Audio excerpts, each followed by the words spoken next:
조갑제 TV 시청자 여러분 안녕하십니까? 2023년 1월 17일 오전 11시 45분입니다. 장제원 의원으로부터 반윤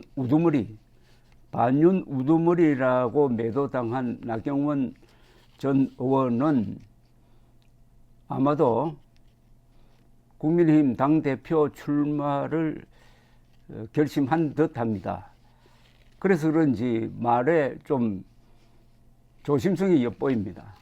장제원 의원에게 똑같은 수준의 반박은 하지 않습니다만은 다소 완곡하게 비판을 해왔는데 오늘은 조금 다릅니다.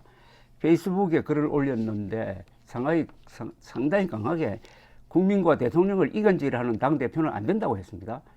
그런데 장제원 씨는 당대표로 출마한 사람이 아닌데 누구를 지칭했는지는 모르겠으나 장제원 씨가 미는 김기현 전 원내대표 현 의원을 비판한 것으로 해석될 수도 있습니다. 저에 대한 해임은 분명 최종적으로 대통령께서 내린 결정일 것입니다. 이렇게 시작됩니다. 페이스북에. 그래서 저는 그 뜻을 존중한다고 말씀드렸습니다. 하지만 대통령께서 그와 같은 결정을 내리시기까지 저의 부족도 있었겠지만 전달 과정의 왜곡도 있었다고 봅니다.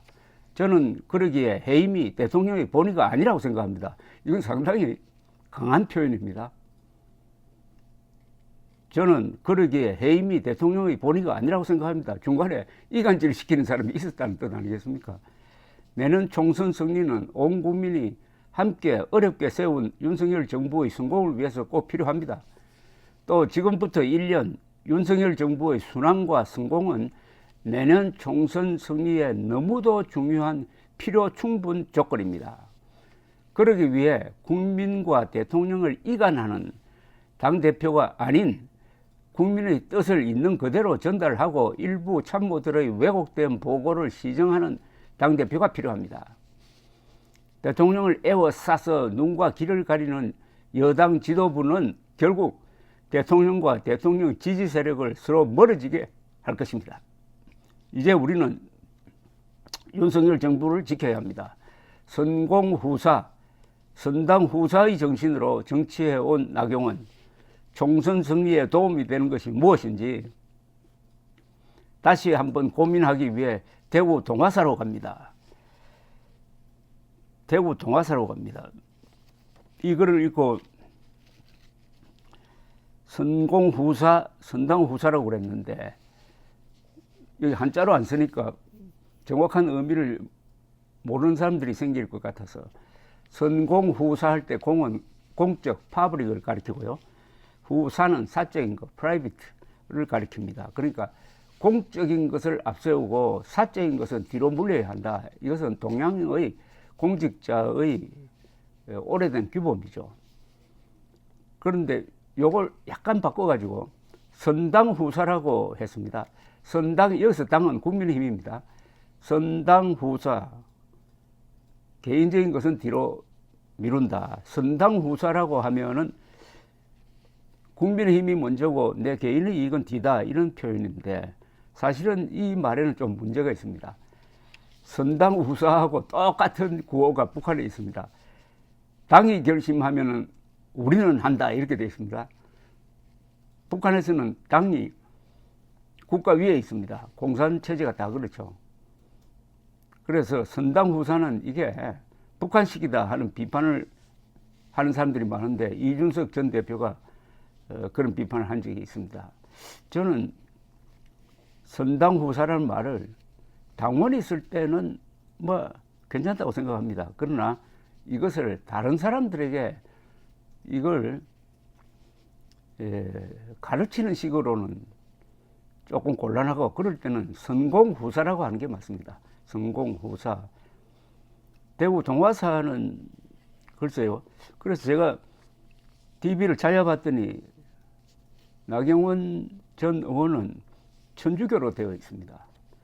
우리나라에서 정치인들이 뭐 주교든지 추경이든지 목사든지 이 스님을 찾아가는 걸 아주 즐겁게 하는데 보는 사람들이 불편할 수도 있습니다. 종교를 정치에 끌어들인다든지 이용해 먹으려고 한다 하는 인상을 줄 가능성도 있습니다. 종교와 정치는 분리되어야 합니다. 종교인에 가서 정치에 자문을 해달라고 하든지 충고를 해달라고 하는 것은 그건 사실은 위험합니다. 정교 분리입니다.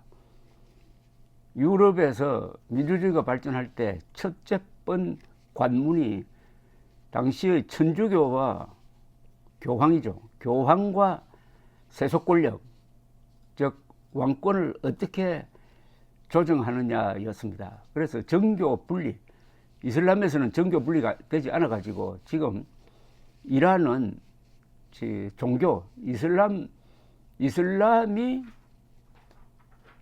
국가를 통치하고 있습니다. 이슬람권에서 정교 분리를 맨 처음 한 나라가 케말 파샤 아타투르크가 주도했던 터키의 근대화였습니다. 요사이 터키 근대화가 조금 흔들리고 있습니다만은, 따라서 우리도 정치와 종교를 정치인들이 나서서 섞는 것은 여러 가지 문제가 될 수 있다, 이런 말씀을 드리고 싶습니다. 나경원 전 의원은 어제는 이승만, 박정희, 김영삼 전 대통령 묘소를 찾아가서 다짐을 했다고 하는데, 이런 글이 또 페이스북에 올라왔습니다. 우리 보수의 뿌리이자 기둥이신 지도자들의 곁에 잠시 서 있는 것만으로도 제게는 큰 위로의 시간이었습니다. 대한민국 역사와 미래에 대한 생각의 시간도 되었습니다. 악의적인 역사 왜곡에 가려진 그 위대한 업적을 제대로 기억하고 감사해 할 수 있는 대한민국을 반드시 만들겠다는 다짐도 되새겼습니다. 자유민주주의와 시장경제라는 우리 보수의 자랑스러운 가치를 지키기 위해 저는 지금껏 흔들림 없이 정치를 해왔습니다. 우리 당 원내대표로서 공수처, 독재선거법 막기 위해 우리 당을 이끌고 온몸을 내던져 저항하고 투쟁했습니다. 문재인 정권이 억지로 강행하려던 종전선언을 막기 위해 미국 정치권을 설득하다 매국노 소리까지 들었습니다. 2019년 뜨거운 여름날의 광화문 광장이 떠오릅니다. 조국 사태에 분노한 우리 당원과 함께 절규하듯 조국 사퇴를 외쳤습니다. 그리고 윤석열 검찰총장은 국민의 열망과 부름에 법치의 결단으로 답했습니다. 그렇게 우리는 정권교체의 씨앗을 함께 심었습니다. 그러니까 윤석열, 나경원 두 사람이 2019년 투쟁 시기 때 같은 편에 있었다는 걸 강조하는 겁니다. 2022년 3월 정권교체의 기적은 그렇게 시작한 것입니다. 그 자리의 중심이 되신 당원 여러분들이 늘 감사하고 제가 그 곁에 있을 수 있었던 것 자체가 제게는 감동입니다. 좌파가 가장 집요하게 공격하고 물어뜯는 정치인이 된 것도 오히려 제게는 영광스러운 상처입니다. 저는 말 그대로 정통 보수이기 때문입니다. 한 번도 당을 떠나본 적 없는 보수의 원류라고 자신할 수 있기 때문입니다. 앞으로도 보수의 가치를 지키고 자랑스러운 보수를 만들기 위한 저의 길은 계속될 것입니다. 오늘 세 분의 전직 대통령님 앞에서 그 약속을 말씀드렸습니다. 이거는 요사이 상당히 나경원 전 의원이 외로움을 느끼고 있는 듯합니다. 요사이 보면은 윤석열의 뜻을 전달하는 장제원의 막말에 박수를 보내고 나경원 전 의원을 비판하는 자칭 보수 세력이 의외로 많습니다. 사실 이 자유투쟁, 반권력투쟁의 경력을 보면은 나경원이 윤석열보다 앞선다고 봐야죠. 그걸 지금 그 섭섭한 감정을 담아서 이렇게 주장을 하고 있습니다. 이 잘못하면은 2020년 4.15 선거가 부정이 있었다, 그래서 억울하게 졌다고 주장하는 이 음모론자들, 그래서 사전투표 하지 말자고 지금까지 주장하는 이 음모론자들이 윤석열, 김기현, 장제원을 애워싸고 정통 보수인 나경원 같은 사람을 공격할 가능성이 많습니다. 이렇게 되면 정말 윤석열 대통령 비참하게 됩니다. 윤석열 대통령이 멀리 해야 할 사람들이 음모론자들입니다. 부정선거 음모론자들. 부정선거 음모론자들은 지난 대통령 선거 때 윤석열 대통령 낙선 운동을 한 겁니다. 사실상 줄기차게 사전투표 하지 말자는 캠페인을 벌였지 않습니까? 사전투표율을 올려야 이길 수 있는데 저는 그게 운동이 상당히 부분 먹혔다고 봅니다. 그래서 0.73%포인트 차로 당초 예상보다 아슬아슬하게 그게 좁혀진 원인 중에 하나가 음모론자였는데 이 음모론자가 나경원을 욕하고 윤석열, 김기현, 장제원을 편든다. 여기에 속아 넘어가면은 큰일이 납니다. 감사합니다.